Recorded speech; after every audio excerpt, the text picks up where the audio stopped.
Hello everybody and welcome back to TJ's Lego Room. And as promised, I have a patriotic 4th of July build for you. I am going to be posting this the day before because I have a whole bunch of stuff going on the 4th of July, a whole bunch of different family parties and things like that. So I wanted to make sure I got this out to you as promised. My son pointed out to me after I posted the last video that on the last video I said that the build had nothing to do with Iron Man. What I'd meant to say was that since it was a patriotic day, the 4th of July, but the build had nothing to do with Captain America.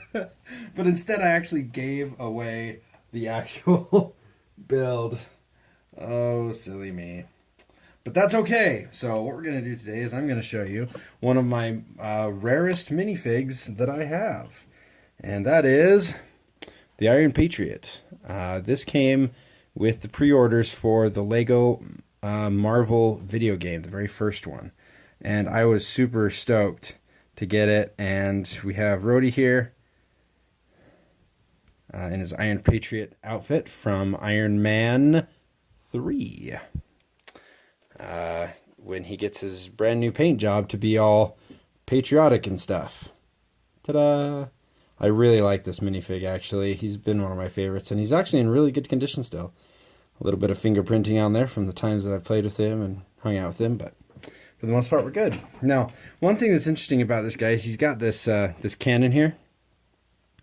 You actually have to take it off in order to get him in the ship, but I can still put it back on, just in a different configuration with a different clip.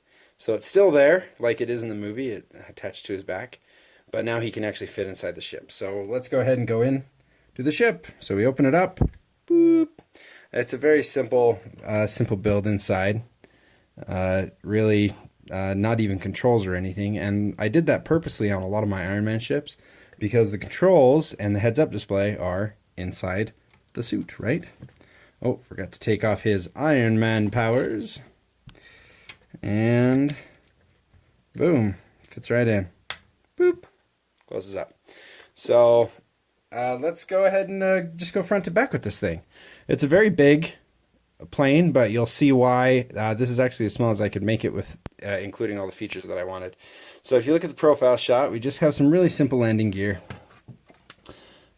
Just some of these tricky little builds here. Not really tricky at all. And you see we've got 3 of them. Landing gear for 3 landing gear for most Air Force and fighter planes is pretty normal. I also didn't want it to sit too far off the ground. And so it's enough to get my fingers under and for a character to stand next to, but it's still high up. And I mean, this thing's massive, but besides that. So we've got the little cone on the front that I just used a down or double bracket. And then the underside I did pretty good, as you can see. Got some fun stuff. Just a lot of these boat plates to hold the wings together because the wings are fairly delicate. And if you were looking closely, you may have seen the cool trick about this particular mock. But either way, so I built this just for fun a long time ago, and it was featured. There's one of the guys in my local Lego group called ULUG, the Utah Lego Users Group. And we used to display at Comic-Cons, as I mentioned in other videos, and this one guy built a 6 or 7 foot long helicarrier, and I actually got to put this on there in like a landing mode, which was so much fun. He said he absolutely thought they should go together, and so when I brought this just to display as a mock, he said, "Hey, let's put that on my helicarrier." So I was really excited for that. I'll see if I can find it, and I'll tell you about him another time. But the main keys about this, there are a few different tricks for this ship, and I'll show you the most obvious one right away.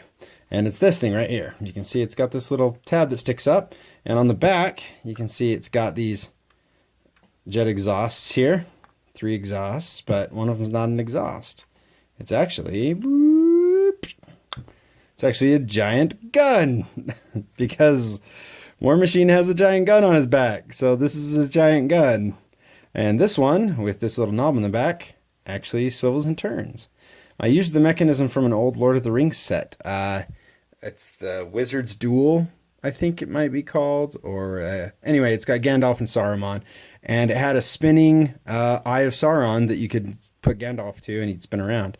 And so I stole that little mechanism because I don't have a lot of Technics, so that's the only one I have, and built it into this. I really wanted this really cool, man, that's just fun. So, and I'm flying around, he's like,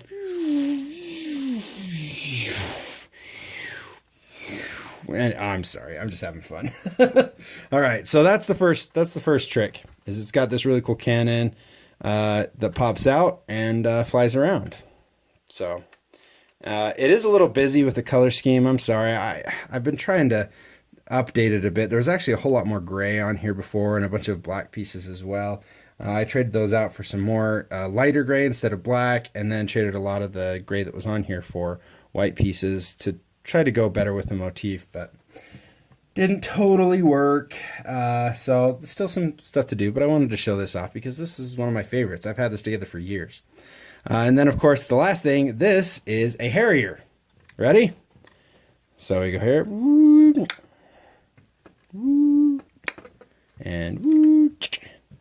And we have 3 vertical takeoff propellers. So we've got this cool one right here. I really like this one the best. But it took quite a bit to build it in for such a small rotor. The biggest problem is this little nub that's on the end of the... You can see it right there. That little nub on the end of the propeller is such a pain. I had to build this whole contraption to slide over top of it. I mean, it worked with the profile of the ship, of the jet, but not quite my favorite way. So yeah, we've got a vertical lift engine right here, and then just a couple of propeller lifts right here. So that's the trick. That's the trick, is this thing has vertical takeoff. So it comes up and then I'm sorry, I'm making a lot of noises today, but this was a fun one. This was actually pretty early in my man, I don't know if you're familiar with a lot of Lego terms, but a lot of Lego builders go through a dark age where they don't play with Lego much. They don't do a lot with Lego. I didn't have a total dark age, but I definitely had a time I was away. And this was one of the first ones I built when I was coming back in my early 20s when I was just starting my family. And so this was a lot of fun. I really liked this particular one. So much fun. So thank you so much for checking this out. I did have a request by one of you awesome commenters out there to do a Lego Batman tumbler breakdown for the tumbler that I built. I am more than happy to do that. So I'll go ahead and put that up and show you how I did that for the next video. So thank you so much, and we'll catch you next time in TJ's Lego Room. Have a wonderful 4th of July tomorrow, and be patriotic. Have fun. It's good for you. See ya. Bye.